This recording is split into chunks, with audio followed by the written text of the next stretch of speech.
할렐루야. 우리 앞뒤적으로 한번 인사하겠습니다. 사랑하고 축복합니다.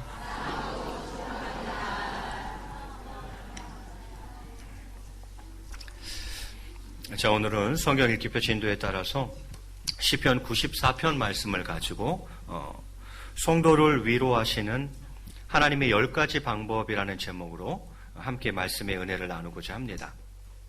설교 제목이 뭐라고요? 성도를 위로하시는 하나님의 10가지 방법. 하나님께서는 우리 성도들을 어떻게 위로하십니까? 먼저 오늘 본문에 보면 이렇게 시작되고 있어요. 시편 94편 17절 오늘 본문에 보니까 여호와께서 내게 도움이 되지 아니하셨다면 내 영혼이 벌써 침묵 속에 잠겼으리로다, 이렇게 이야기하고 있어요. 하나님께서 나를 도와주시지 않았다면 나는 벌써 침묵 속에 잠겼을 것이다. 여기서 말하는 침묵은 조용한 침묵을 말하는 게 아니에요. 구약시대의 히브리인들이 죽은 자가 사후에 거하는 처소라고 생각했던 그 음부를 말하는 것입니다. 죽은 자가 사후에 거하는 처소, 그 음부를 여기서는 침묵이라고 표현한 거예요. 그러니까 지금으로 치면 지옥이라고 해도 크게 틀리지 않죠. 하나님께서 나를 도와주시지 않았다면 내 영혼은 지옥 같았을 것이다, 이렇게 시편 기자가 지금 고백을 하고 있는 것이죠. 이어서 18절에는 뭐라 그럽니까? 여호와여, 나의 발이 미끄러진다고 말할 때에 주의 인자하심이 나를 붙드셨사오며, 이렇게 이야기합니다. 내 발이 막 미끄러진다고 그렇게 말할 때에 주님이 나를 꽉 붙잡아 주셨습니다, 이렇게 이야기하는 거죠. 천길 낭떠러지로 이어지는 절벽 위에서 미끄러져 떨어지는 것 같은 위태한 지경에서 주님이 나를 붙들어 주셨다라고 시편 기자가 고백하고 있습니다. 그리고는 19절에 뭐라 그럽니까? 내 속에 근심이 많을 때에 주의 위안이 내 영혼을 즐겁게 하시나이다, 또 이렇게 고백합니다. 내 속에 근심이 많아요. 불안한 생각들, 근심거리, 걱정거리가 가득할 그때에 주님의 위로가 내 영혼을 기쁘게 하며 내 영혼을 기뻐 춤추게 하였다라고 이야기하고 있습니다. 나의 슬픔이 변하여 춤이 되게 하셨다는 것이죠. 사랑하는 성도 여러분, 성도를 위로하시는 하나님의 방법은 무엇입니까? 저는 오늘 그것을 3개의 영역 10가지 방법으로 정리하려고 합니다. 하나님은 우리를 어떻게 위로하시냐면 일단 현재의 하나님이 위로하시는 게 있고요. 그 다음에 미래의 약속을 통해서 우리를 위로해 주시기도 하고요. 마지막은 사람을 통해서도 우리를 위로하시더라라는 거죠. 이 3가지 영역 속에 나오는 10가지 위로의 방법을 말씀드리려고 합니다. 그 첫 번째는 무엇이냐면 하나님의 긍휼하심으로 우리를 위로하십니다. 이사야서 49장 13절 말씀해 보니까 이렇게 되어 있어요. 하늘이여 노래하라, 땅이여 기뻐하라, 산들이여 즐거이 노래하라. 그 다음이요, 여호와께서 그의 백성을 위로하셨은즉 그의 고난당한 자를 긍휼히 여기실 것임이라, 이렇게 이야기해요. 하나님께서는 고난당한 자를 어떻게 여기신다고요? 긍휼히 여기신다는 거예요. 저는 이게 하나님의 위로의 시작점이라고 생각해요. 하나님은 늘 당신의 자녀들, 나의 거룩한 백성들, 우리 성도들을 어떻게 여기신다고요? 불쌍히 여기시는 거예요. 긍휼히 여기시는 거예요. 아이고 저놈아 저거 어떡하는가, 불쌍히 여기시는 거예요. 긍휼히 여기시는 거죠. 하나님께서는 우리를 긍휼히 여기사 이제 위로를 베풀어 주시는 것입니다. 그럼 불쌍히만 여기시느냐? 그렇지 않습니다. 실질적인 도움을 통해서 실제적으로 도우심으로 우리를 위로해 주시기도 하는 것이죠. 시편 46편 1절에 보면 이렇게 기록하고 있습니다. 이 말씀은 우리 거의 외우는 말씀이죠. 우리 화면 보면서 한번 읽겠습니다. 시작.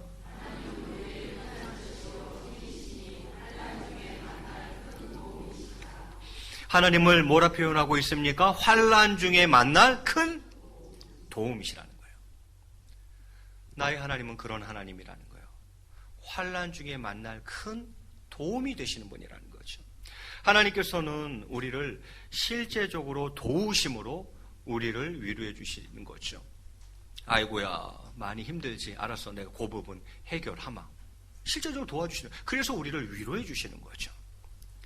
뿐만 아니라 하나님은 때로 하나님의 말씀으로 우리를 위로하시기도 합니다. 시편 119편 50절에 보니까 이렇게 되어 있어요. 이 말씀은 나의 고난 중에 위로라, 이렇게 이야기해요. 말씀은 나의 고난 중에 위로라, 이렇게 이야기하죠. 그렇습니다. 하나님께서는 많은 것으로 우리를 위로하시지만 바로 말씀을 통해서 하나님께서는 우리를 위로해 주시는 것입니다. 가만히 읽어나가던 성경 구절이 어느 날 탁 마음에 들어옵니다. 그 말씀을 통해서 하나님이 나를 위로하세요. 틀어놓은 기독교 방송에서 나온 말씀 듣다가 마음에 탁 와닿는 것이 있습니다. 왜 그런 거예요? 하나님이 말씀으로 나를 뭐 하길 원하시는 거예요? 위로하길 원하시는 거예요. 이처럼 하나님은 때로 말씀을 통해서 우리를 위로해 주시기도 하는 것이죠. 네 번째는 하나님의 공의로 우리를 위로하십니다. 시편 140편 12절에 보니까 내가 알거니와 여호와는 고난당하는 자를 변호해 주시며 궁핍한 자에게 정의를 베푸시리이다, 이렇게 이야기해요. 변호라는 단어가 나오고 있고 정의라는 단어가 나오고 있어요. 그렇습니다. 하나님께서는 정녕 당신의 공의를 조금도 굽히지 않으실 것입니다. 바로 여기에 그 같은 하나님을 믿는 우리가, 그 공의 하나님을 믿는 우리가 파란과 인생 질고로 점철된 이 세상 가운데에 있어도 넉넉히 인내할 수 있는 근거가 되는 것입니다. 뭐가 우리가 견딜 수 있는 근거가 되는 것입니까? 하나님의 공의가 우리로 하여금 견디게 한다는 거죠. 파란과 인생 질고가 있어도 그러한 것으로 점철된 이 세상을 살아간다 할지라도 우리가 인내할 수 있는 이유는 하나님께서 공의 하나님이시기 때문입니다. 하나님께서는 반드시 공의를 행하십니다. 그러니 억울해하지 마시기 바랍니다. 하나님께서는 이 세상, 정 안 되면 저 세상에서라도 반드시 당신의 공의를 이루십니다. 주님 다시 오시는 그날 최후의 심판대에 당신의 공의를 밝히 드러내 보여주실 것이죠. 그 공의를 생각할 때에 내가 위로가 된다, 이 말이에요. 그래, 하나님이 언젠가 공의롭게 정리하시겠지. 그게 내 마음에 너무 큰 위로가 됩니다. 이렇게 현재의 삶 속에서 하나님을 위로하십니다. 먼저는 불쌍히 여기시고, 불쌍히만 여기는 게 아니라 실제로 도와주시고, 실제적인 도움을 통해서 우리를 위로해 주시고, 그리고는요, 때로는 말씀으로 우리를 위로해 주시고, 그리고 하나님의 공의를 우리로 하여금 기억하게 함으로 그것을 인내하며 하나님의 위로를 얻도록 하시더라라는 거죠. 그러면 현재 말고 미래는요, 하나님은 미래의 약속을 통해서 또한 우리를 위로해 주십니다.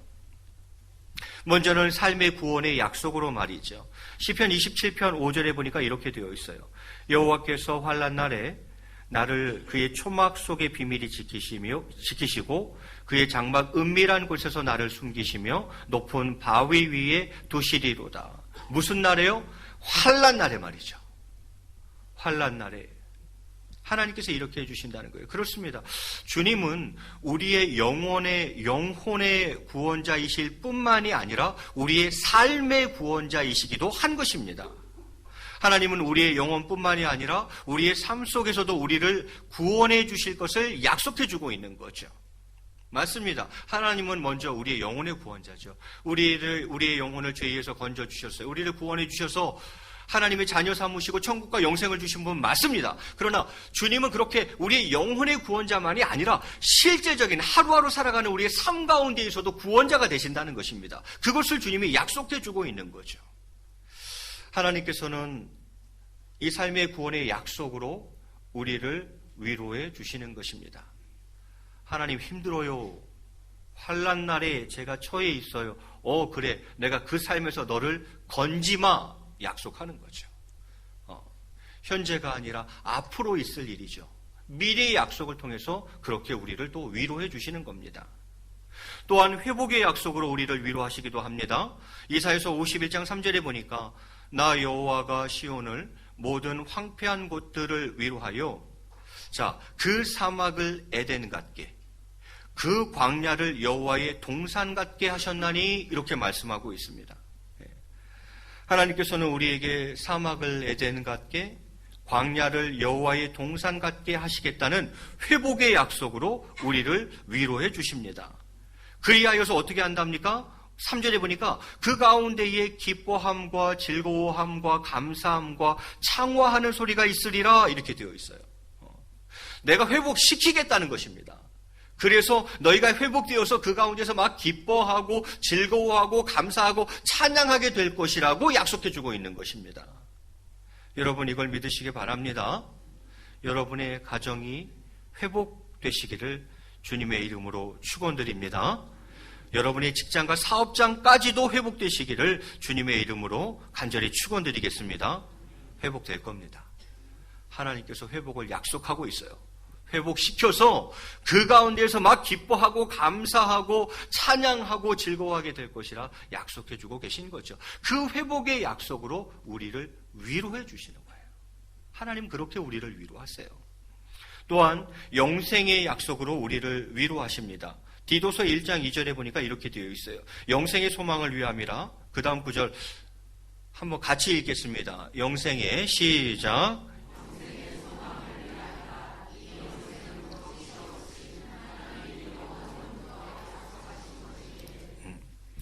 하나님께서는 우리에게 영생을 약속해 주셨습니다. 영원한 생명, 이터널 라이프를 우리에게 약속해 주신 거예요. 이 영생은요, 성경 구절 가만히 보세요. 디도서 1장 2절 뚫어지게 보세요. 거짓이 없으신 하나님께서 영원 전부터 약속하신 겁니다. 이 영생은요, 거짓이 없으신, 하나님 거짓이 없으세요. 그 거짓이 없으신 하나님이 갑자기 불현듯 그냥 약속한 게 아니라 영원 전부터 약속하신 거라는 거죠. 무슨 말이에요? 확실하다 이 말이에요. 하나님은 거짓이 없기 때문에 이 한 약속은 확실하다는 거예요. 그것도 그냥 한 약속도 아니고 영원 전부터 하신 약속이라는 거예요. 이건 100% 확실하다 이 말이잖아요. 이 영생은 정말 우리에게 큰 위로가 됩니다. 저와 여러분께는 영생이 있으니 힘을 내시기를 바랍니다. 조금 힘들어도 조금 어려워도 괜찮아요. 저와 여러분에 뭐가 있어요? 영생이 있잖아요. 영생이. 그 영생의 약속이 우리에게 위로가 된다 이 말이죠. 또한 상급의 약속으로 우리를 위로하십니다. 로마서 8장 18절에 보니까 생각하건대 현재의 고난은 장차 우리에게 나타날 영광과 비교할 수 없느니라 이렇게 되어 있어요. 이 말은 고난이 현재 고난이 크다는 거예요. 앞으로 우리에게 나타날 그 영광이 더 크다는 거예요. 영광이 더 크다는 거죠. 영광에 비하면 이 고난은 아무것도 아니다 이렇게 사도 바울이 이야기하는 거죠. 고난은 잠시 잠깐, 영광은 영원한 것, 고난은 경한 것, 즉 가벼운 것, 영광은 묵직한 것. 바울이 그렇게 설명하고 있어요. 하나님께서는 상급을 약속하셨습니다. 주님 만나는 그날 칭찬과 영광과 존귀를 약속하셨습니다. 이것을 믿음으로 또한 현재의 고난을 이겨나갈 수 있는 것입니다. 누가 그러셨어요? 주님이 그러셨어요. 주님이 앞에 있는 그 영광을 보고 당신에게 주어질 그 영광을 위해서 십자가 고난을 참으셨다. 히브리서 기자가 그렇게 기록하고 있어요. 영광을 위해 십자가를 참으셨던 거예요. 주님과 같이 영광을 위해 십자가를 잘 참아낼 수 있는 저와 여러분 되시길 바랍니다. 마지막은 하나님께서는 사람을 통해서도 우리를 위로하실 때가 있습니다. 먼저는 복음의 사역자를 통해서 위로합니다. 고린도후서 1장 4절 말씀에 보니까 우리의 모든 환난 중에서 우리를 위로하사, 여기서 우리는 복음 사역자들을 말하는 거예요. 바울을 위시한 복음 사역자들 같은 사람들. 자, 우리의 모든 환난 중에서 우리를 주님이 위로하사. 그다음 우리로 하여금 하나님께 받은 위로로서 모든 환난 중에 있는 자들을 능히 위로하게 하시는 이시로다 이렇게 되어 있어요. 예. 하나님께서는 복음 사역자들을 통해 우리를 위로하십니다. 하나님께서는 먼저 위로받은 자를 통해서 또 다른 누군가를 위로하게 하시는 것입니다. 예. 그래서 심지어 고린도후서 1장 6절에서는 이렇게까지 사도 바울이 표현합니다. 우리가 환난 당하는 것도 너희가 위로와 구원을 받게 하려는 것이요, 우리가 위로를 받는 것도 너희가 위로를 받게 하려는 것이니 이 위로가 너희 속에 역사하여 우리가 받는 것 같은 고난을 너희도 견디게 하느니라 이렇게 이야기해요. 본인들이 위로를 받은 것도 우리가 그 본인들을 통해서 위로받게 하려는 것이라고 말을 합니다. 그리고 이 위로가 고난을 견디게 한다는 거죠. 이처럼 하나님께서는 하나님의 사람들을 통해서 위로하사 능히 고난을 견디게 하시는 것입니다. 하나님은 복음사역자뿐만이 아니라 때로는 동역자를 보내셔서 우리를 위로하시기도 하죠. 믿음의 동지들, 내 앞뒤 좌우에 있는 선후배들, 신앙의 친구들, 이런 동역자들을 보내사 때로는 나를 위로하기도 하시더라라는 것입니다. 고린도후서 7장 6절에 보니까 이렇게 되어 있어요. 그러나 낙심한 자들을 위로하시는 하나님이 디도가 오므로 우리를 위로하셨으니 이렇게 되어 있어요. 하나님을 어떤 하나님이라고 소개하고 있어요?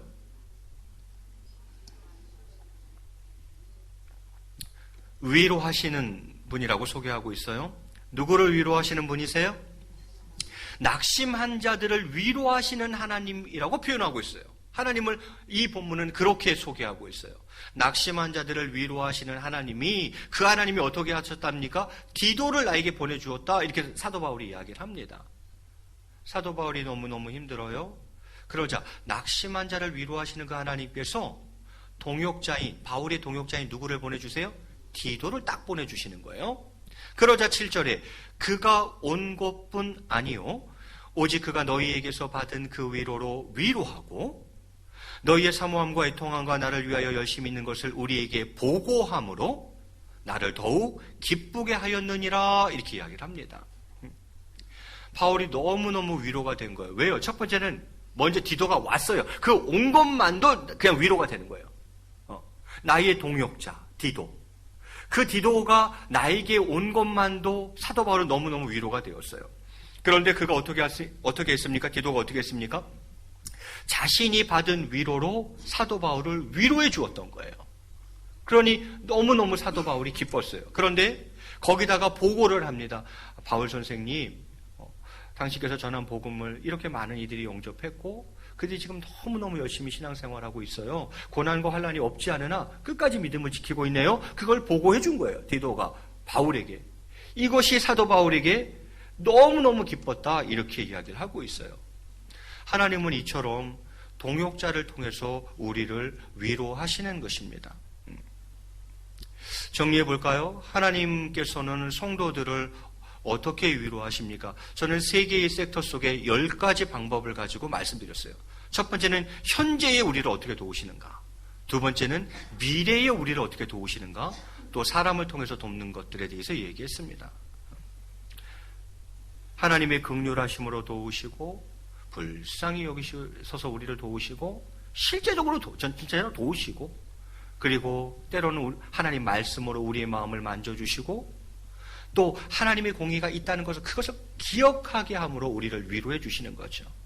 미래에는요, 미래의 약속을 통해서 우리를 위로해 주십니다. 내가 네 삶의 구원자야. 영혼의 구원자만이 아니라 내가 너의 삶의 구원자야. 내가 그 삶에서 너를 건져줄게.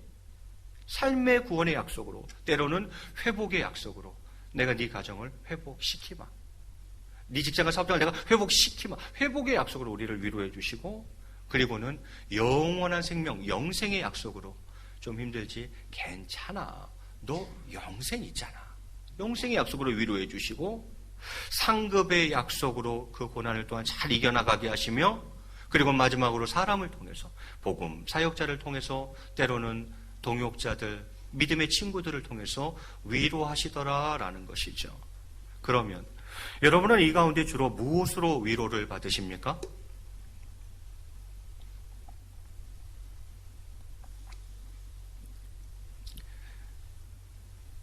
설교를 준비하면서 저도 생각을 해봤어요.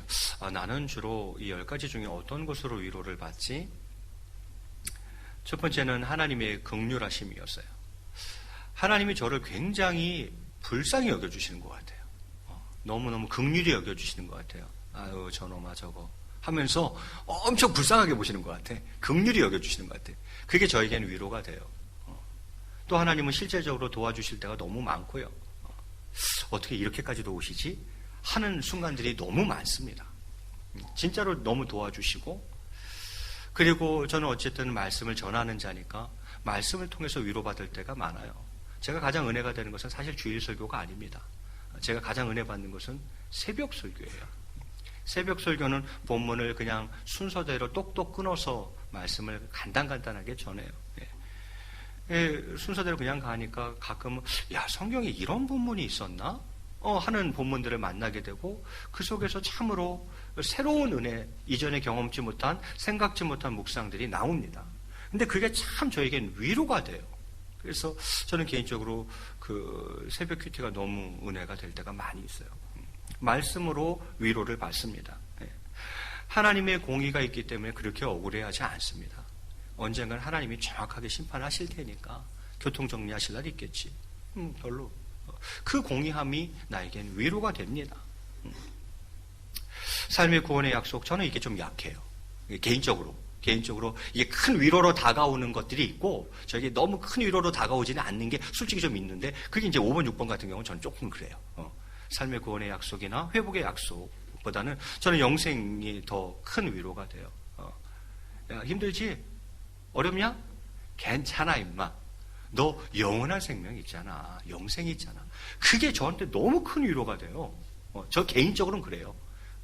나에게 영생이 주어졌다는 것, 그것이 거짓이 없으신 하나님이 영원 전부터 약속하신 확실한 약속이라는 것 때문에 저는 너무 위로가 돼요. 견딜만 합니다. 또요, 상급은 전 조금 많이 안 와닿아요. 저 개인적으로 상급의 약속으로는 큰 위로를 못 받고요. 때로는 복음의 사역자들을 통해서 저는 세상 말로는 인복이 많다 그러죠. 저는 하나님이 늘 좋은 사람을 옆에 붙여주세요. 저희 교육자들 너무 좋아요. 기본 성품들이 너무 좋아요. 그래서 아이고, 담임 목사가 부족하니까 하나님이 저렇게 좋은 교육자들을 늘 옆에 붙여주시는구나. 저는 이 마음으로 살아요. 너무너무 좋아요. 그래서 그들을 통해서 위로받을 때도 많고요. 또 동역자들을 통해서 위로받을 때도 많습니다. 여러분은 어떠십니까? 여러분은 이 가운데에서, 이 10가지 가운데에서 주로 무엇으로 위로를 받고 계십니까? 이 시간 그 10가지 가운데 특별히 바라옵기는 저와 여러분이 위로자가 될 수 있기를 바랍니다. 위로자. 먼저는 주님의 위로를 경험하고 이제는 주님의 위로를 경험한 자로서 또 누군가를 위로해 줄 수 있는 사람이 되었으면 좋겠습니다. 저는 그것을 오늘 표현하기를 이렇게 표현해 봅니다. 위로받은 위로자. 저와 여러분이 그게 되었으면 좋겠어요. 먼저는 주님의 위로를 경험해야죠. 그 위로를 경험해야 내가 또 누군가를 위로할 수 있어요. 그래서 먼저는 주님의 위로를 경험하고 이제는 주님의 위로를 경험한 자로서 또 누군가를 위로해 줄 수 있는 사람이 되었으면 좋겠다는 것이죠. 내 인생은 내 것이 아닙니다.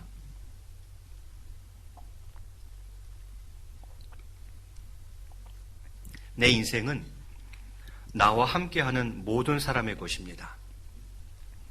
단 한 번도 내 인생을 내 거라 생각하지 마세요. 내 인생은 내 게 아니에요. 궁극적으로는 하나님 거지만 보여지는 내 인생을 이야기한다면 그것은 나와 함께하는, 내 인생은 나와 함께하는 모든 사람의 것입니다. 누군가가 나 때문에 그래도 인생을 살아볼 만한 것이라고 생각하게 될 수만 있다면 그 인생은 분명 주 안에서 성공한 인생일 것입니다. 다른 게 성공이 아니에요. 누군가가 나 때문에, 나의 위로 때문에 그래 힘들지만 그래 인생 그래도 한번 살아볼 만한 것이라고 생각하게 될 수만 있다면 그 사람은 분명 주님 안에서 성공한 인생일 것입니다. 저와 여러분이 꼭 그러한 사람 되시기를 주님의 이름으로 간절히 축원드리겠습니다. 네. 청년들 오늘 특송 잘했죠? 제가 하라고 시킨 거 아니에요. 지들이 하겠다고 난리쳐서 그럼 한번 해보라 그런 거예요. 네. 그래서 청년들 많이 격려해 주시고, 왜 청년이에요? 부족하고 연약하고 아직 덜 돼서 청년이에요. 조금 이해해 주시고 저들이 교회의 미래임을 알아 힘있게 밀어주시면 감사하겠습니다. 우리 앞뒤자로 이렇게 한번 인사하겠습니다. 당신은 나의 위로자이십니다.